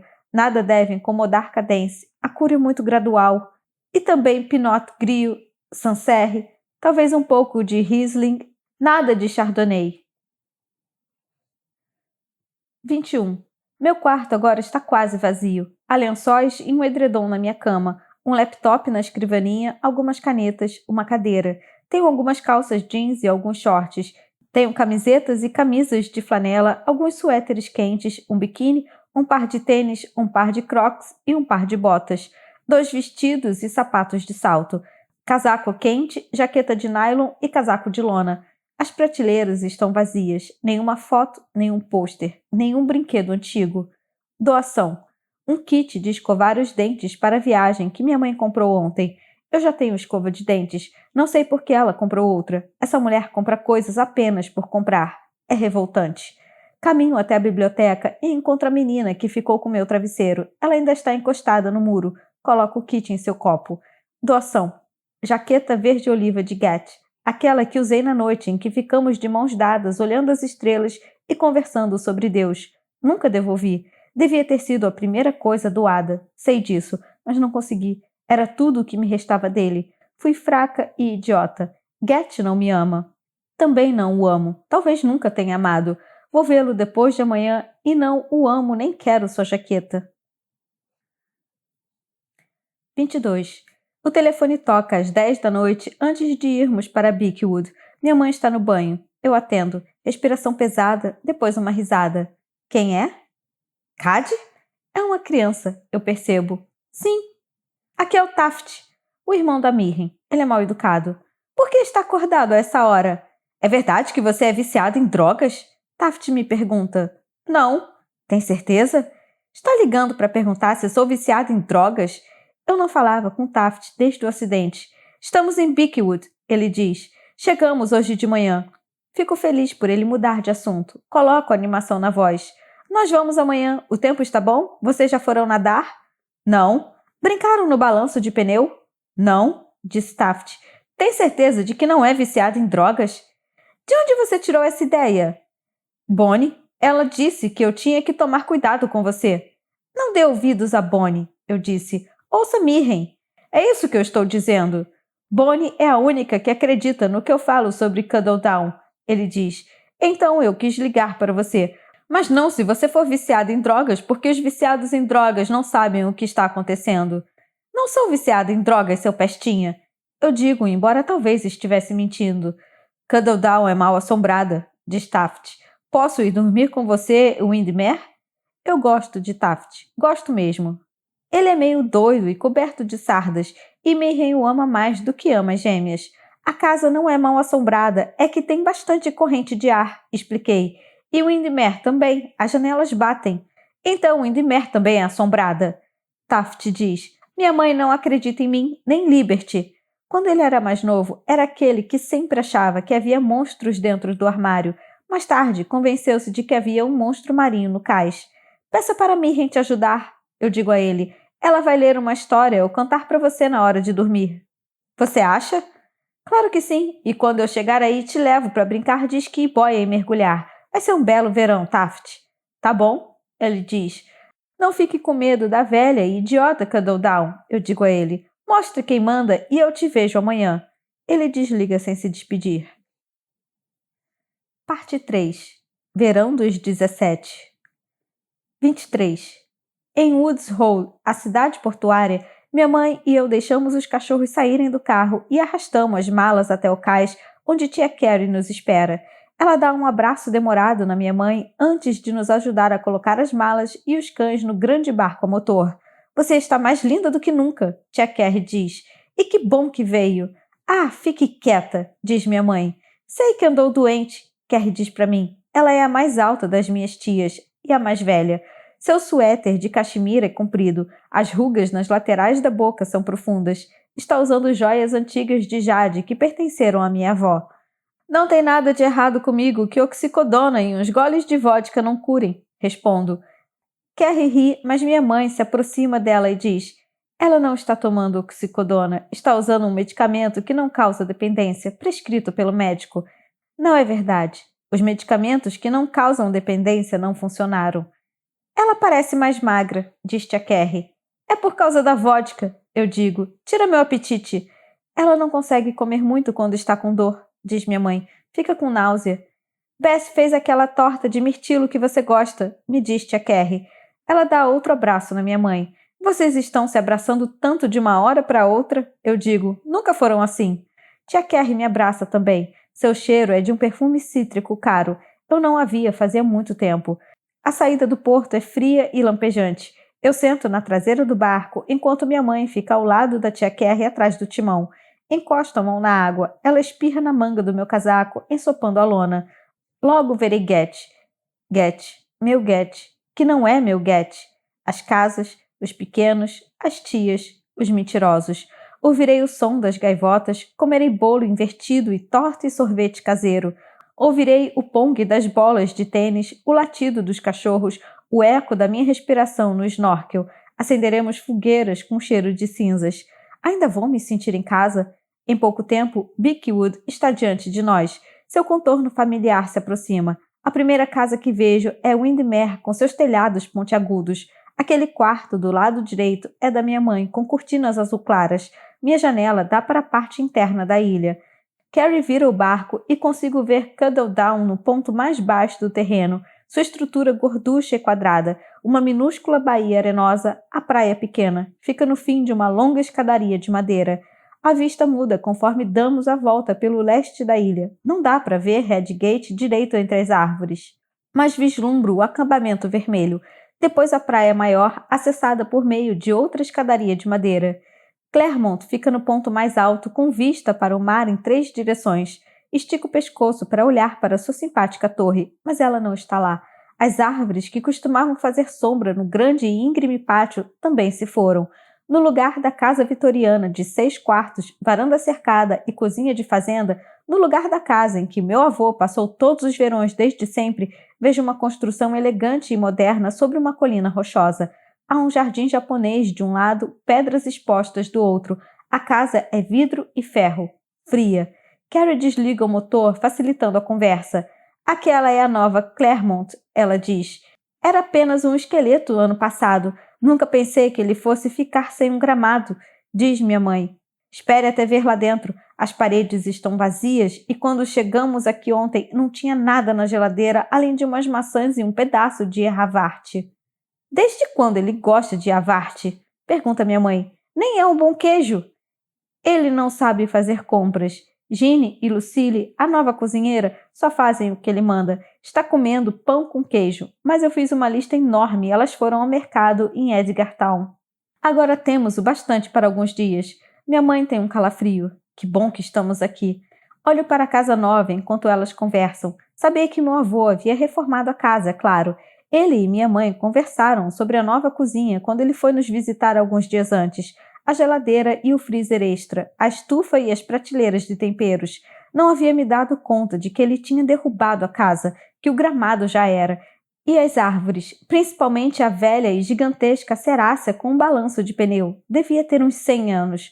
Uma onda surge azul escura, saltando do mar como uma baleia. Forma um arco sobre mim. Os músculos do meu pescoço se contraem, minha garganta se fecha. Eu me curvo sobre o peso dela. O sangue corre para minha cabeça. Estou me afogando. Tudo parece tão triste, tão insuportavelmente triste por um instante. Pensar na adorável acerácea com um balanço. Nunca dissemos à árvore o quanto a amávamos. Nunca lhe demos um nome. Nunca fizemos nada por ela. Podia ter vivido muito mais. Estou com tanto frio. Cadence? Minha mãe está debruçada sobre mim. Encontro sua mão e a agarro. Haja como uma pessoa normal, ela sussurra. Agora mesmo. O quê? Por que você é? Porque você pode ser. Está bem, está bem. Era apenas uma árvore. Apenas uma árvore com um balanço de pneu de que eu gostava muito. Não faça escândalo, sussurra minha mãe. Respire e endireite-se. Faço o que ela pede assim que consigo, como sempre. Tia Carrie nos distrai, falando empolgada. O novo jardim é agradável depois que você se acostuma com ele, diz. Tem uma área com assentos para os drinks. Taft e Will estão encontrando pedras especiais. Ela vira o barco na direção da praia e de repente consigo ver meus mentirosos esperando. Não no cais, mas junto à cerca de madeira desgastada que acompanha a costa. Mirren está com os pés na metade de baixo da barreira, acenando com alegria, o cabelo chicoteando ao vento. Mirren, ela é açúcar. Ela é curiosidade e chuva. Johnny pula para cima e para baixo, de vez em quando, virando uma estrela. Johnny, ele é estalo. Ele é iniciativa e sarcasmo. Gat, meu Gat. Era uma vez meu Gat. Ele também saiu para me ver. Está afastado das ripas da cerca sobre a colina rochosa que agora leva a Claremont. Está fingindo que é um sinalizador, balançando os braços em padrões elaborados como se eu tivesse que entender algum tipo de código secreto. Ele é contemplação e entusiasmo, ambição e café forte. Bem-vinda ao lar, eles estão dizendo. Bem-vinda ao lar. 24. Os mentirosos não vão ao cais quando chegamos, nem tia Bess e meu avô. Ali estão apenas os pequenos, Will e Taft, Liberty e Bonnie. Os meninos, ambos com 10 anos, chutam um ao outro e brincam de luta. Taft vem correndo e agarra meu braço. Eu o pego e giro. Fico surpresa com a sua leveza, como se seu corpo sardento fosse de um passarinho. Está se sentindo melhor? Pergunto. Tem picolé no freezer, ele grita, de 3 sabores diferentes. Estou falando sério, Taft. Você estava perturbado no telefone ontem à noite. Não estava. Estava sim. Mirren leu uma história para mim. Depois eu dormi, sem problemas. Bagunço seu cabelo cor de mel. É só uma casa. Muitas casas parecem assustadoras à noite, mas de manhã voltam a ser agradáveis. Nem estamos mais ficando em Candondal mesmo, Taft diz. Mudamos para a nova Claremont com o vovô. Ah, é? Temos que ficar comportados lá e não agir como idiotas. Já levamos nossas coisas e Will pegou 3 águas-vivas na praia maior e também um caranguejo morto. Você vai lá ver? É claro. Ele está com o caranguejo no bolso, mas as águas-vivas estão em um balde com água, diz Taft e depois sai correndo. Minha mãe e eu caminhamos pela ilha até Windermere, uma curta distância pela passagem de madeira. As gêmeas ajudam com as malas. Meu avô e tia Bess estão na cozinha. Há flores do campo em vasos sobre a bancada e Bess esfrega a pia limpa com palha de aço enquanto meu avô lê o Martha's Vineyard Times. Bess é a mais delicada que as irmãs, a mais loura, mas saiu do mesmo molde. Usa jeans branco, uma blusa de algodão azul marinho e diamantes. Ela tira as luvas de borracha, beija minha mãe e me dá um abraço longo demais, apertado demais, como se estivesse tentando abraçar uma mensagem profunda e secreta. Ela tem cheiro de água sanitária e vinho. Meu avô levanta, mas não atravessa o cômodo até Bess terminar o abraço. Olá, Mirren. Ele diz com jovialidade. Bom ver você. Ele está fazendo isso toda hora. Carrie diz para mim e para minha mãe. Chama todo mundo de Mirren. Sei que ela não é Mirren, meu avô diz. Os adultos ficam conversando e eu saio com as gêmeas. Elas estão esquisitas de crocs e vestidos de verão. Já devem ter quase 14 anos. Tem as pernas fortes de Mirren e os olhos azuis, mas o rosto fino. Seu cabelo está preto, diz Bonnie. Você parece uma vampira morta. Bonnie! Liberty dá um tapa nela. Bom, é redundante, porque todos os vampiros estão mortos, diz Bonnie. Mas eles têm olheiras escuras e pele branca como você. Seja legal com a Cad, Liberty sussurra. Mamãe mandou. Estou sendo legal, diz Bonnie. Muitos vampiros são bonitos, é um fato comprovado. Eu disse que não queria que você ficasse falando sobre coisas mortas e assustadoras durante o verão, afirma Liberty. Já foi ruim o bastante ontem à noite. Ela se vira para mim. Bonnie está obcecada com a morte. Fica lendo livros sobre isso o tempo todo e depois não consegue dormir. É irritante porque dormimos no mesmo quarto. Liberty diz tudo isso sem olhar nos meus olhos. Eu estava falando do cabelo da Cad, diz Bonnie, mas não precisava falar que ela parece morta.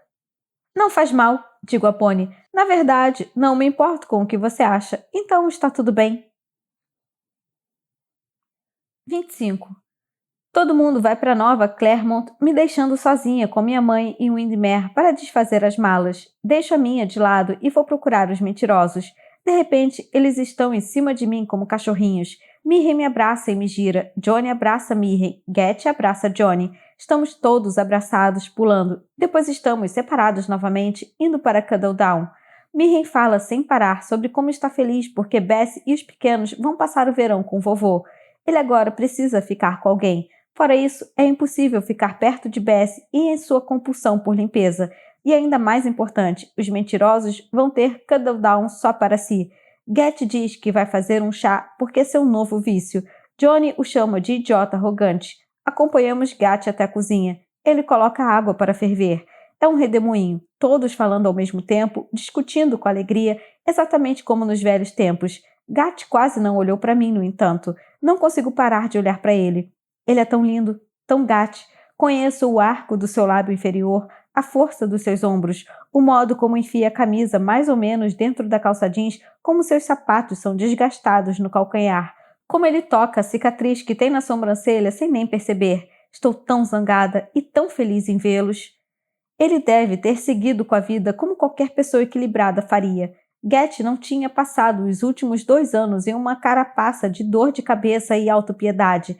Está saindo com meninas de Nova York que usam sapatilha, levando-as para comer comida chinesa e assistir shows. Se não estiver com Raquel, provavelmente tem uma namorada ou até mais, no lugar onde mora. Seu cabelo mudou, Johnny me diz. É, mas você ficou bonita, diz Mirren com doçura. Ela está tão alta, diz Get, ocupando-se com caixas de chá preto e de jasmim, entre outros. Você não era tão alta, era, Cad? A gente cresce, eu digo. Não é culpa minha. Há 2 verões, Get era vários centímetros mais alto do que eu. Agora estamos quase da mesma altura. Sou a favor do crescimento, diz Get, ainda sem olhar na minha cara. Só não fique mais alta do que eu. Ele está me paquerando? Está. Johnny sempre me deixa ser o mais alto. Get continua. Nunca reclama disso. Como se eu tivesse outra opção, resmunga Johnny. Ela ainda é a nossa Cad, diz Mirren com devoção. Também devemos estar diferentes para ela. Mas não estão. Estão iguais. Get usando uma camiseta verde desbotada de 2 verões atrás, com o seu sorriso espontâneo e o modo como se inclina para a frente, o nariz grande. Johnny com seus ombros largos vestindo jeans e uma camisa xadrez cor-de-rosa tão velha que as bordas estão esfiapadas, unhas ruídas, cabelo curto. Mirren como uma pintura pré-rafaelita, aquele queixo quadrado dos Sinclair, cabelo longo e fios grossos enrolados no alto da cabeça, usando a parte de cima de um biquíni shorts. É reconfortante. Eu os amo. Será que vão se importar com o fato de eu não conseguir me lembrar nem de acontecimentos básicos envolvendo o acidente? Perdi tanta coisa do que fizemos juntos no verão dos 15. Fico me perguntando se as tias ficaram falando a meu respeito. Não quero que olhem para mim como se eu estivesse doente ou como se minha cabeça não estivesse funcionando. Conte da faculdade, diz Johnny. Ele está sentado sobre a bancada da cozinha. Em qual você vai estudar?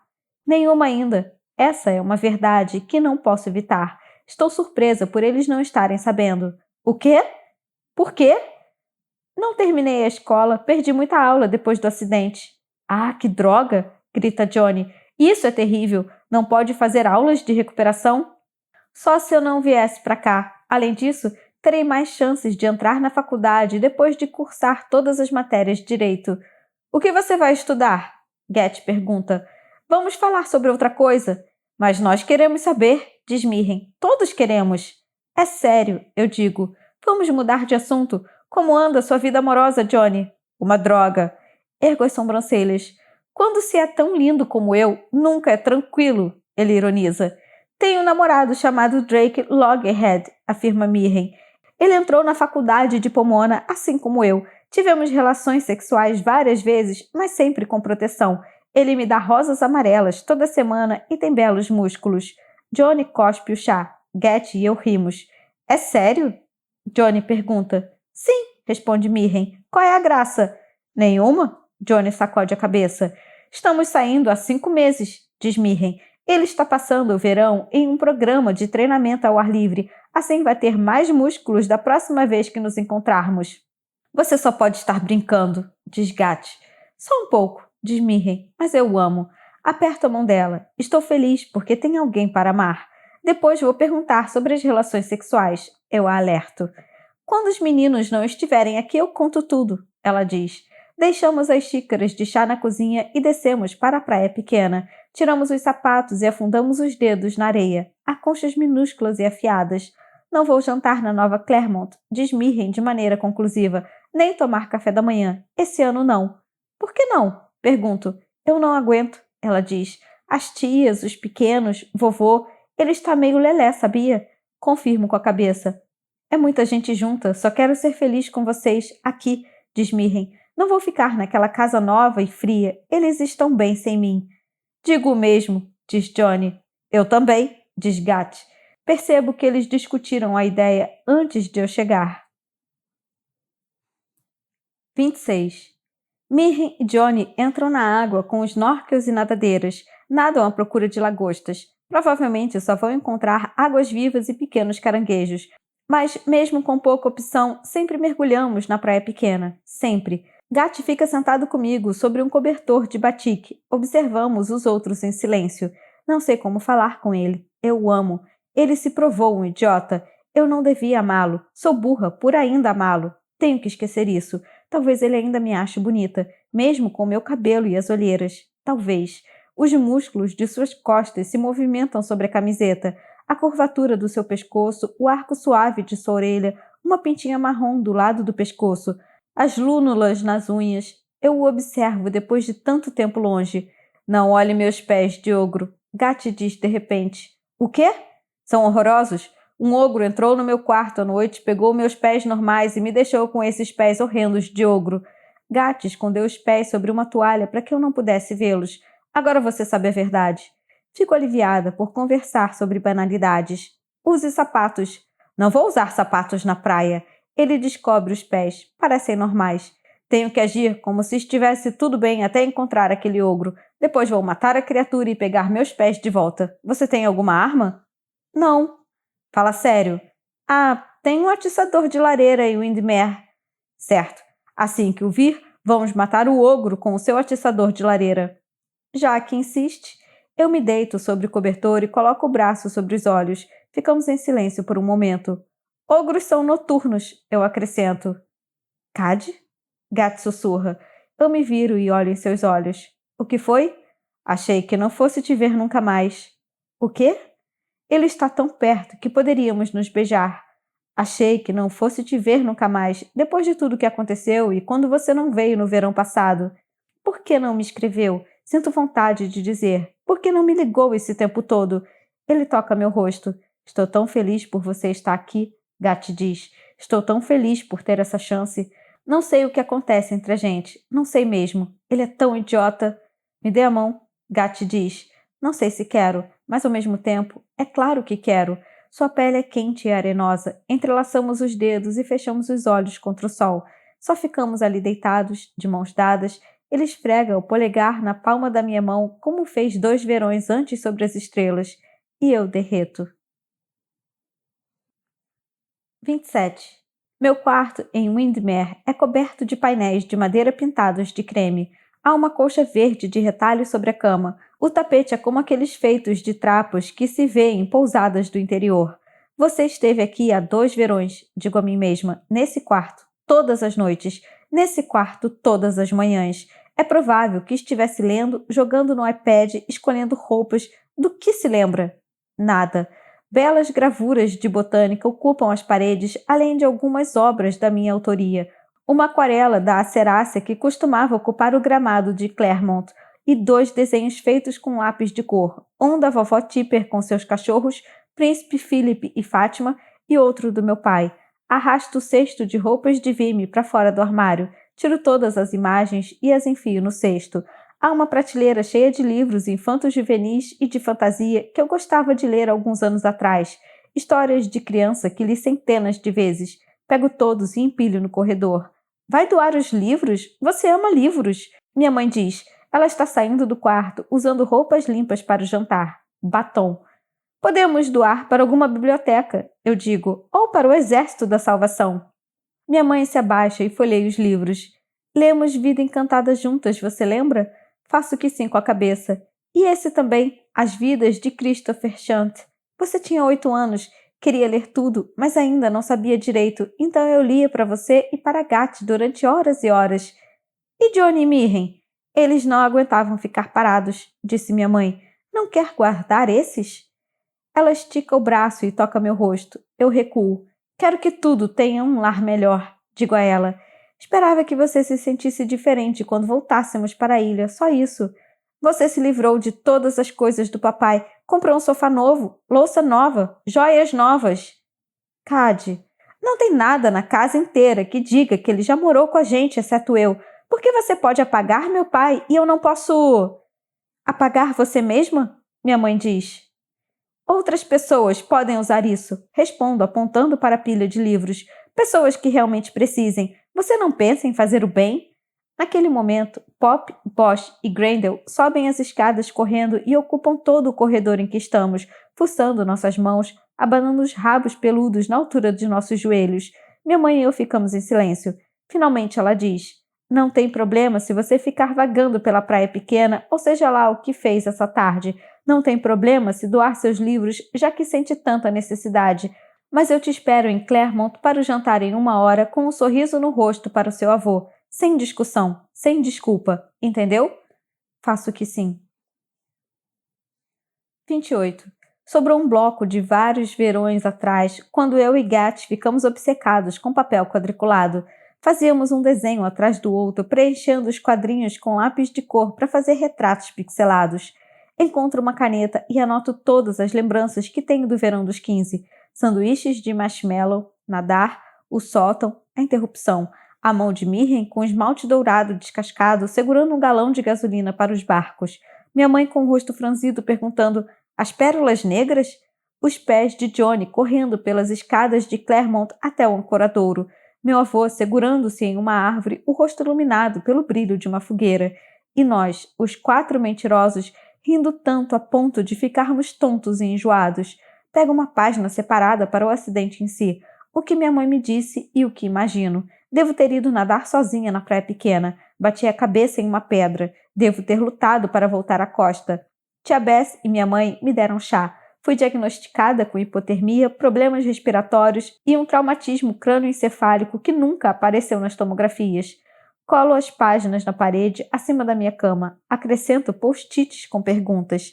Por que entrei na água sozinha à noite? Onde estavam minhas roupas? Realmente tive traumatismo crânioencefálico nadando ou aconteceu alguma outra coisa? Alguém poderia ter me golpeado antes? Fui vítima de algum crime? O que aconteceu entre mim e Gat? Nós brigamos? Eu o ofendi? Ele deixou de me amar e voltou para Raquel? Decido que tudo o que descobrir nas 4 semanas seguintes vai ficar sobre a minha cama em Windermere. Vou dormir sobre as anotações e as analisar todas as manhãs. Talvez uma imagem se forme nos quadradinhos. Uma bruxa está parada atrás de mim há algum tempo, esperando um momento de fraqueza. Ela segura a estátua de um ganso em marfim. É minuciosamente esculpida. Eu me viro e a admiro por um instante até que ela balança o objeto com uma força chocante. Ela me acerta, abrindo um buraco na minha testa. Posso sentir o osso se soltar. A bruxa ataca com a estátua mais uma vez e me atinge sobre a orelha direita, esmagando meu crânio. Desfere um golpe atrás do outro, até pequenos flocos de osso espalharem-se sobre a cama e se misturarem com pedacinhos lascados da estátua, antes tão bela. Encontro meus remédios e apago a luz. Cadence? Minha mãe grita do corredor. O jantar está servido na nova Claremont. Não posso ir. Não posso. Não vou. Minha mãe promete café para me ajudar a ficar acordada enquanto os medicamentos estão no meu corpo. Diz que faz tempo que as tias não me veem, que os pequenos também são meus primos, afinal. Eu tenho obrigações familiares. Só consigo sentir a fratura em meu crânio e a dor no meu cérebro. Todo o resto é um pano de fundo desbotado. Finalmente, ela sai sem mim. 29. Tarde da noite, a casa produz ruídos, exatamente o que estava assustando Taft em Cuddledown. Todas as casas fazem isso por aqui. São antigas e a ilha é golpeada por ventos marítimos. Tento voltar a dormir. Não. Desço as escadas e vou até a varanda. Minha cabeça parece bem agora. Tia Carrie está na passagem, na direção contrária de onde estou, usando camisola e um par de botas forradas de pelo. Parece muito magra, com os ossos do peito expostos e as maçãs do rosto fundas. Vira na passagem de madeira que leva a Redgate. Eu me sento olhando fixamente para ela, respirando o ar da noite e escutando as ondas. Alguns minutos depois, ela aparece no acesso a Cuddledown novamente. Cad, ela diz, parando e cruzando os braços diante do peito. Está se sentindo melhor? Sinto muito por ter perdido o jantar, digo. Estava com dor de cabeça. Tem jantar toda noite, o verão inteiro. Não consegue dormir? Ah, você sabe. Carrie coça o pescoço. Não consigo dormir sem Ed. Não é bobo? Não. Comecei a caminhar. É um bom exercício. Você viu Johnny? Não no meio da noite. Às vezes ele levanta junto comigo. Está vendo ele? Você pode ver se a luz do quarto dele está acesa. Will tem uns pesadelos terríveis, Carrie diz. Ele acorda gritando e depois não consigo voltar a dormir. Estremeço em meu moletom. Quer uma lanterna? Pergunto. Tem uma lá dentro. Ah, não. Gosto do escuro. Ela sobe o monte novamente com passos pesados. 30. Minha mãe está na cozinha da nova Claremont com meu avô. Eu os vejo pelas portas de vidro. Acordou cedo? Ela diz quando entro. Está se sentindo melhor? Meu avô está vestindo um roupão xadrez. Minha mãe usa um vestido de verão decorado com pequenas lagostas. Ela está fazendo café expresso. Quer um bolinho? A cozinheira fez bacon também. Ela atravessa a cozinha e deixa os cães entrarem em casa. Bosch, Grendel e Pop abanam o rabo e babam. Minha mãe se abaixa e limpa as patas deles com um pano úmido, depois, distraidamente, limpa o chão onde suas patas enlameadas deixaram marcas. Eles sentam de um jeito desajeitado, gracioso. Onde está Fátima? Pergunto. Onde está Príncipe Philip? Eles se foram, diz minha mãe. O quê? Seja gentil com ela, diz meu avô. Ele se vira para mim. Eles morreram há algum tempo. Os dois? Meu avô faz que sim com a cabeça. Sinto muito. Eu me sento ao lado dele na mesa. Eles sofreram? Não por muito tempo.